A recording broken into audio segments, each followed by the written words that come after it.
এই তো নুডলস করে নিলাম, একটু বেশি করেই করলাম যাতে আমরা সবাই মিলে খেতে পারি। তো টিফিনটা গুছিয়ে তারপর ওকে এখন একটু অল্প নুডলস দিয়ে দিলাম, ও খাইতেছে, তারপর রেডি করে পাঠিয়ে দেবো।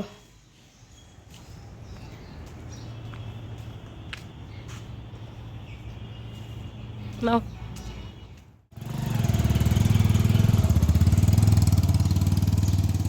আজকের ভিডিওটাতে সকালে নাস্তা থেকে শুরু করে দুপুরে রান্না বান্না, বিকেলে সন্ধ্যায় হচ্ছে সৃষ্টি বাবুর জন্মদিন পালন করা, রাতের খাবার দাবার সব মিলিয়ে আজকের ভিডিওটা একটু বড়। তবে আমি কথা দিচ্ছি আজকের ভিডিওটা যদি আপনারা শুরু থেকে শেষ পর্যন্ত দেখেন আপনাদের একটু হলেও ভালো লাগবে। তো আজকে হচ্ছে আমার হাজব্যান্ডের জন্মদিন, তো তার জন্য আজকের এই দিনটা আমি কিভাবে পালন করলাম, কিভাবে কি করলাম সারাটা দিন আজকে এই ভিডিওর মাধ্যমে আপনাদের সাথে আমি শেয়ার করার চেষ্টা করব। জানি না কতটুকু আপনাদের কাছে ভালো লাগবে, তবে আমি আমার সবটুকু সামর্থ্য দিয়ে চেষ্টা করব আজকের ভিডিওটাকে, এমনকি আজকের দিনটাকে ফুটিয়ে তোলার জন্য।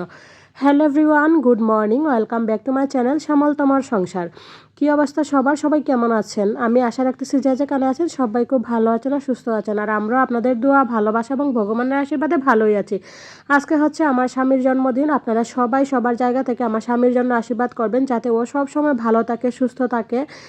তো সেটা হচ্ছে ভগবানের কাছে প্রার্থনা যাতে ও ভালো থাকে, কারণ ও ভালো থাকলে আমরা ভালো থাকি। আমাদের ভালো থাকার একমাত্র কারণই হচ্ছে ও। তো ও যদি ভালো না থাকে তাহলে তো চলবে না, তাই না? তো প্লিজ সবাই আমার হাজব্যান্ডের জন্য আশীর্বাদ করবেন, দোয়া করবেন।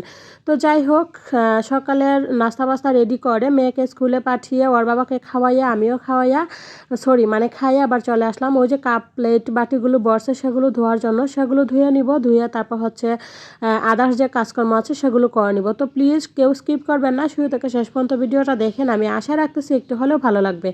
আর আমার ভিডিওর কোথাও কোনো অংশ যদি আপনাদের কাছে বিন্দু পরিমাণ ভালো লাগে থাকে তাহলে প্লিজ আপনাদের কাছে আমি হাত জোর করে অনুরোধ করতেছি সবাই একটা করে লাইক করবেন, একটা করে কমেন্টস করবেন। আর যদি আমার এই ভিডিওগুলো আপনি প্রত্যেকদিন দেখতে চান তাহলে অবশ্যই আমার চ্যানেলটাকে সাবস্ক্রাইব করে রাখবেন, বেল বাটনটি অল অপশন করে দিবেন যাতে ভিডিও দেওয়া মাত্রই আপনার কাছে নোটিফিকেশন পৌঁছে যায়, আপনি আপনার সময় সুযোগ অনুযায়ী ভিডিওটা দেখে নিতে পারেন।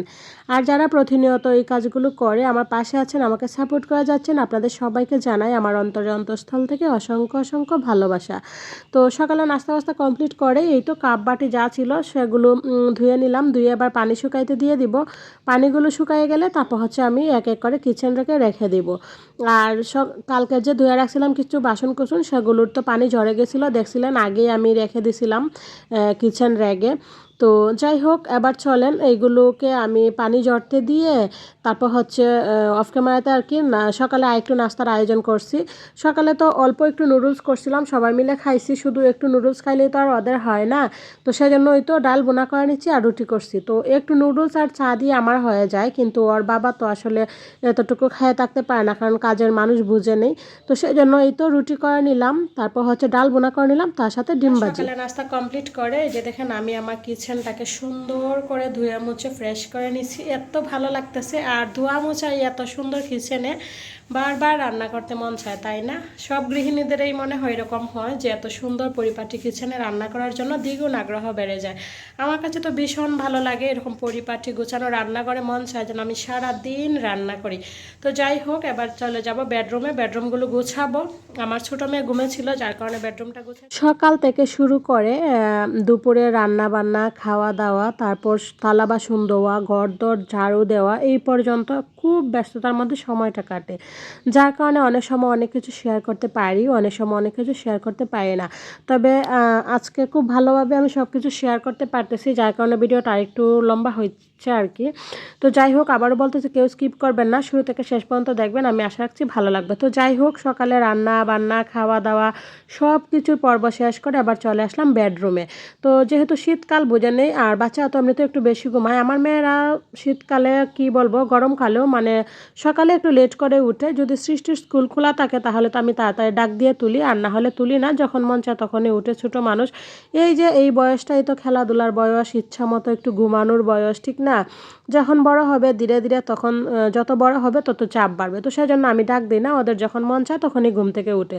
তো আমার ছোটো মেয়ে যেহেতু ঘুমেছিল যার কারণে সকালে আমি আমার এই বেডরুমটা গোছাইতে পারি নাই। তো ও যখন মানে ও যেহেতু এখন ঘুম থেকে উঠে গেছে, উঠে তারপর হচ্ছে ওই যে আমার বড় মেয়েকে আনতে গেছে, ওর বাবা গেছে আনতে, তো ও গেল আর কি সাথে। তো প্রায় 8-10 দিন যাবত আমি খুব রিল্যাক্সে আছি, কারণ হচ্ছে সৃষ্টি স্কুলে আমাকে যাওয়া লাগতেছে না, ওর বাবা স্কুলে দিয়ে আসে আবার নিয়ে আসে, যার কারণে প্রত্যেক দিন আমি ভিডিওগুলো শেয়ার করতে পারতেছি আর কি, আর টাইম টু টাইম আমার ঘরের কাজকর্মগুলো শেয়ার করতে পারতেছি।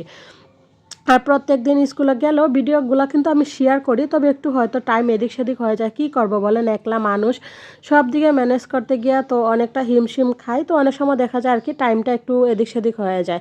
তো যাই হোক, কোনো ব্যাপার না, আমি এভাবেই চেষ্টা করব আমার নিজের সামর্থ্য অনুযায়ী। তবে আমি চাই যে ভিডিও যাতে মিস না হোক, হয়তো একটু টাইমটা এদিক সেদিক হোক, তবে ভিডিও যাতে মিস না হোক, কারণ আমার এই জায়গাটা খুব ভালো লাগে, ভালো লাগা থেকে আমি এখানে ভিডিও দিই। হ্যাঁ, আশা তো একটা আছে যে এখান থেকে আমি টাকা ইনকাম করব, সেই আশাও আছে, তবে আমার কাছে খুব ভালো লাগে। তো যাই হোক, বেডরুম গুছিয়ে এবার চলে আসলাম বেলকনিটাতে। এখন যেহেতু শীতের সময় বেলকনিতে বেশি একটা আসা হয় না, কারণ হচ্ছে এমনিতে ঘরে দরজা জানা লাগাই টিকা যায় না, যে পরিমাণে শীত এবার, আর বেলকনিতে তো আরও বেশি পরিমাণে ঠান্ডা লাগে, বাতাস থাকে, কুয়াশা থাকে, সেজন্য। তো আজকে যেহেতু একটু রৌদ্র উঠছে, আবার হাতে যেহেতু একটু সময়ও আছে, ওর বাবু ওকে স্কুল থেকে আনতে গেছে, তো সেজন্য ভাবলাম যে একটু ভালোভাবে বেলকনিটাও ঝাড়ু দিয়ে নিই। আমার বেলকনি কিন্তু এমনিতে পরিষ্কার, মানে হচ্ছে ওই যে আছে না, অনেকের বেলকনি আছে অনেক ধুলাবালি থাকে, একদম শ্যাওলা পড়া থাকে, ওই যে বেশি একটা ধয় না, পরিষ্কার করে না। তবে আমার বেলকনি আমি সব সময় ধুয়ে মুছে রাখি, এখন যেহেতু শীতের সময় সেজন্য আর কি ধোয়া মোছাটা একটু কম হয়, কারণ গাছে তো আর এখন এত পানি লাগে না। আর যখন গরমের সময় হলে প্রত্যেক দিন আমার বেলকনি ধোয়া পড়ে, ওই যে গাছের মধ্যে পানি দিই সকাল বিকাল, ওই যে বেলকনি ফ্লোরটাতেও আমি পানি দিই। তো এখন হচ্ছে কয়েকটা পাতা ওতা জমছে, যেহেতু কিছুদিন যাবত আর কি ঝাড়ু টাড়ু দিছিলাম না শীতের জন্য।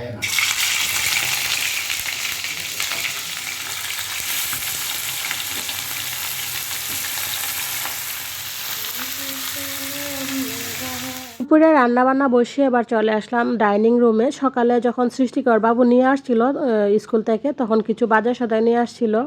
তো কাঁচামরিচগুলো কিন্তু কালকেরই ছিল, কাঁচামরিচগুলো রাখছিলাম পানি শুকানোর জন্য। তো আজকে হচ্ছে এই যে রোস্টের মশলা নিয়ে আসছে, জিরা নিয়ে আসছে, তার সাথে হচ্ছে আলু, তার সাথে ছিল হচ্ছে একটা দুধের প্যাকেট, ওই যে গুলা দুধের যে প্যাকেট থাকে সেই গুলা দুধের প্যাকেটগুলো নিয়ে আসছিল, তার সাথে একটা টোস্ট বিস্কিটের প্যাকেট নিয়ে আসছিল, একটা বড় বিস্কুটের ওই যে বয়ম নিয়ে আসছিল। তো এইগুলো একটু আমি এখন জায়গা মতো গুছিয়ে রাখবো, যেহেতু রান্নাবান্না ওইদিকে হচ্ছে, তো ভাবলাম এই সুযোগে এই কাজগুলো সেরে নিই। তো আজকে দুপুরে রোস্ট রান্না করবো, সেই জন্য ওর বাবুর হাতে আর কি রোস্টের মশলাটা আনাইছিলাম, আর লিকুইড দুধটা নিয়ে আসছিলাম। তো ওইদিকে বাজার সদাই গুছিয়ে এদিকে চলে আসলাম রোস্টের জন্য পরিমাণ মতো যা যা দেওয়া লাগে সব কিছু দিয়ে দিলাম। এখন কটা কাঁচামরিচ দিয়ে নিচ্ছি। তো আমরা আসলে একটু ঝাল খাইতে পছন্দ করি, বেশি মিষ্টি আসলে আমাদের পছন্দ না, সেই জন্য যাতে একটু ঝাল ঝুল হয়, তো কয়টা কাঁচামরিচ একটু ভালোভাবে কেটে দিয়ে দিলাম। রোস্টটা হয়ে যাচ্ছে, ওই চুলাতে আমি পানি বসিয়ে দিছি পোলাওয়ে দেওয়ার জন্য আর কি। তো এই তো রোস্টটা একটু গাঢ় হয়ে আসলে আমি নামিয়ে নেব, আর এদিকে আমার পোলাও মোটামুটি হয়েই আসছে। যেহেতু অল্প পরিমাণেই করছি শুধু দুপুরের জন্য, তো সেজন্য কড়াইটাতেই করে নিলাম, আর এই যে কিশমিশ টিশমিশ সব দিয়ে দিলাম। এবার হচ্ছে কয়টা পেঁয়াজ বেরেস্তা দিয়ে দিলাম। তো এবার একটু সময় আবার দমে রাখবো, তারপর নামিয়ে নেব। তো আজকের পোলাওগুলো কিন্তু খুব সুন্দর ঝরঝরা হয়েছিল। তো তার সাথে এদিকে আমি বেগুনি করে নিচ্ছি, ভাবছিলাম মাছের ভাজা করব, মাছগুলো নামাইছিলাম ও ফ্রিজ থেকে, কিন্তু আসলে আইস ছাড়ছিল না, যার কারণে লাস্টে পরে আর মাছের ভাজা করি নাই। একটু দেরি হয়ে গেছিলো, প্রায় 2:30টার উপরেই বেজে গেছিলো, এখন মোটামুটি 2:45 বাজে, ওদেরকে খাইতে দিয়ে দিছি। এই তো একটু ডেকোরেশন করে দিলাম, মাঝে মাঝে দেখবেন এরকম একটু ডেকোরেশন করে কাউকে দিতে, এমনকি নিজে খাইতেও ভীষণ ভালো লাগে, তাই না? তো ওদের 3জনকে দিয়ে দিলাম, ওদের খাওয়া দাওয়া হয়ে গেলে তারপর আমিও দুপুরে খাওয়া দাওয়াটা করে নিব। আর নিজের কাছে খুব ভালো লাগে যখন দেখি যে ফ্যামিলির মানুষগুলো খুব তৃপ্তি সহকারে খাচ্ছে, তখন নিজের কাছে অন্যরকম একটা ভালো লাগা কাজ করে। যাই হোক, শুভ বিকেল আমার প্রিয় বন্ধুরা। দুপুরে খাওয়া দাওয়া করে ওরা 3জন একটু শুইছে, শুয়ে শুয়ে টিভি দেখতেছে, আমি আর শুই নাই। আমার হাতে যে এক্সট্রা কাজগুলো ছিল সেগুলো করে নিব, কারণ শুইলেই আর শীতের সময় উঠতে মন চায় না, আর এক্সট্রা কাজগুলো থাকেই। তো এই তো কাঁচামরিচের বোটাগুলো ফালাই দিতেছি, কাঁচামরিচের বোটাগুলো ফালাইয়ে তারপর হচ্ছে কিছু ময়লা আছে ঝুড়িতে, ময়লাগুলো বাহিরে ফালাই দিয়ে আসবো, ময়লাগুলো বাহিরে ফালাই দিয়ে আইসা দরজা জানালা টান দিয়ে রুম টুম ঝাড়ু দিয়ে তারপর সন্ধ্যার দিকে একটু পায়েস বোয়াবো, যেহেতু ওর বাবুর একটা কেক কাটা হবে। তো ওর বাবু চাইছিল না, আমরা জোর করে ওর বাবুকে বললাম যে একটা কেক নিয়ে আসো কেক কাটবো ওরাও বলছিল 2 বোন। তারপর বলছে আচ্ছা, তো একটা কেক নিয়ে আসা হবে আর বলছি যে অল্প কটা মিষ্টি নিয়ে এসো, কারণ আমরা যেহেতু কাউকে বলবো না, জাস্ট আমরাই ঘরের মানুষ। তো বলছি যে বেশি লাগবে না, ½ কেজি মিষ্টি নিয়ে এসো। সেই জন্য ওই যে দেখেন ওরা গেছে বাজারে। এই যে ওরা বাজারে নিয়ে এসে পড়ছে। কি আনছো রাত্রি? কি আনছো? খেলনা নিয়ে আসছো? কেউ কি কিছু বুঝতে পারতেছেন? বলেন তো এখানে কি হচ্ছে? এই যে দেখেন এখানে কি হচ্ছে। তো রাত্রে তো গেছিল ওর বাবুর সাথে কেক আনার জন্য, তো কেক আনতে গিয়ে ওই যে ও গাড়ি নিয়ে আসছে, মানে ওর যাওয়াই হচ্ছে আর কি এইগুলা, যে যাবে কিছু না কিছু নিয়ে আসবে। তো ওই যে দেখেন গাড়িটা তো খুব সুন্দর লাইট জ্বলে। কাছে আনো সৃষ্টি। এই তো খুব সুন্দর একটা অ্যাম্বুলেন্স নিয়ে আসছে। হ্যাঁ এই গাড়ি নিয়ে আসছে।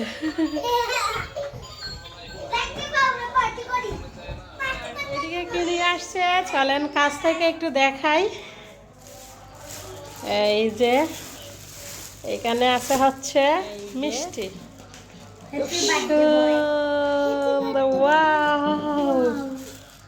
Chocolate cake. আর এখানে হচ্ছে মিষ্টি। ওই যে বলছিলাম না ওর বাবা বলে যে না কোনো কিছু লাগবে না, এই বয়সে জন্মদিন পালন করবো, মানে ওই রকম বলে। তো আমরা জোর করে এই যে ½ কেজি মিষ্টি, ½ কেজি না 1 কেজি, আমি জানি না সঠিকটা, মনে হয় 1 কেজি হবে, কারণ 8টায় যতটুকু জানি 1 কেজি, এখানে প্রায় 13-14টা মিষ্টি ছিল। তো যাই হোক মিষ্টি কেক আর এখানে আমি একটু পায়েস তৈরি করে নিলাম, এগুলো দিয়েই স্বল্প পরিসরে আর কি, জাস্ট একটু আনন্দ করা সেটাই। তো একটু কেক কাটবো, তো মিষ্টিগুলো আমি একটা প্লেটে নিয়ে নিচ্ছি, কিছু মিষ্টি সামনে রাখবো আর কি কেকের সাথে। তো মিষ্টিগুলো সাজিয়ে তারপর হচ্ছে আমি কেকটা সাজিয়ে নেব। ও যে মমও আনছিল, মমগুলো একটু সুন্দর করে সাজিয়ে নিচ্ছি। আর কেকটা ছোটোর মধ্যে ভালোই হয়েছিল, দেখতে কিন্তু খুব সুন্দর হয়েছিল, খাইতেও ভালো লাগছে। চকলেট কেক বুঝে নেই, খাইতে তো ভালো লাগবেই, যেমন দাম তেমন কাম। তো যাই হোক বেশি ভালো লাগছিল। আর সবচেয়ে ভালো লাগছে খুব সুন্দর করে দিনটা কাটাইছি, সেটাই সবচেয়ে ভালো লাগছে। আবারও বলতেছি প্লিজ আপনারা সবাই সবার জায়গা থেকে আশীর্বাদ করবেন, দোয়া করবেন আমার হাজব্যান্ডের যেন যত সবসময় ভালো থাকে, সুস্থ থাকে। তো এই তো সাজানো হয়ে গেছে, এবার চলেন জায়গা মতো নিয়ে যাব। প্রথম ভাবছিলাম টেবিলে রাইখে কেকটা কাটবো, তারপর দেখি যেহেতু আলো এতটা ভালো না, তো সেজন্য ওই যে বিছানাতেই নিয়ে আসলাম। তো আসলে আমাদের ঘরের তো একটা করে লাইট লাগানো প্রত্যেকটা রুমে, সেজন্য মানে ভিডিও করতে, রাত্রে ভিডিও করলে একটু অসুবিধাই হয়, আলো বেশি একটা ভালো আসে না। তো এখানে আসলে আমাদের ঘরের লাইট আছে অনেকগুলা, কিন্তু রুমগুলাতে না একটা করে লাইট লাগানোর সিস্টেম, আর বাকিগুলা সব নষ্ট। তো যাই হোক এই তো এদিকে কেক কাটা হবে। Happy birthday to you, happy birthday to you সৃষ্টির বাবু, happy birthday to you. Happy birthday to you. এই তো এদিকে কেক কাটা হচ্ছে, খাওয়া হচ্ছে, আর ক্যামেরাম্যান হচ্ছে আমি। তো যাই হোক ওরা একটু কেক কাটলো, আমি একটু ভিডিও করলাম, একটু ছবি তুলে রাখলাম, স্মৃতি হিসেবে থাকলো। তো এবার আমিও একটু ওর বাবাকে খাওয়াইয়ে দেবো। তো ওর বাবাকে আমি কি খাওয়াইয়ে দেবো, ওর বাবুই আগে আমাকে খাওয়াইয়ে দিল। তো যাই হোক আসলে কি রান্না করলাম, কি খাইলাম সেটা বড় কথা না, সবাই মিলে যে সারাদিন খুব আনন্দ করলাম সেটাই ভালো লাগছে। তো ওর বাবা কিন্তু কেক আনতে চাইছিল না, আমরা জোর করাতেই আনছে। তো ওই তো সবাই মিলে একটু আনন্দ করে নিলাম, ভালো লাগছে না? তো আমরাও আনন্দ করলাম। আর পাশের রুমে একটা বাবু আছে আমাদের, ওই বাবুটাকে একটু দিয়ে আসলাম কেক, মিষ্টি, পায়েস। তো আপনাদের কাছে কেমন লাগলো প্লিজ একটু কমেন্টস করে জানাবেন, কারণ আপনাদের একটা লাইক একটা কমেন্টস আমাকে উৎসাহিত করে আরও নতুন নতুন ভিডিও তৈরি করতে। আপনার একটা লাইক একটা কমেন্টসের কারণে আমার ভিডিওটা পৌঁছে যাবে আরও অসংখ্য অসংখ্য নতুন বন্ধুদের কাছে। তো প্লিজ দয়া করে একটা লাইক করবেন, একটা কমেন্টস করবেন, আর নতুন হয়ে থাকলে অবশ্যই চ্যানেলটাকে সাবস্ক্রাইব করে আমার পাশে থাকবেন। তো এই তো রাতের রান্নাবান্না হচ্ছে রুটি, আর তার সাথে হচ্ছে কষা মাংস, এগুলো দিয়েই রাতের খাওয়া দাওয়া হবে। তো দেখতে দেখতে একদম ভিডিও লাস্ট পর্যায়ে চলে আসছি। চলেন আজকের ভিডিওটা এখানে শেষ করি, ফিরে আসছি আগামীকাল নতুন ভিডিও নিয়ে। সবাই ভালো থাকবেন, সুস্থ থাকবেন। আজকের মতো গুড নাইট, আমাদের জন্য আশীর্বাদ করবেন।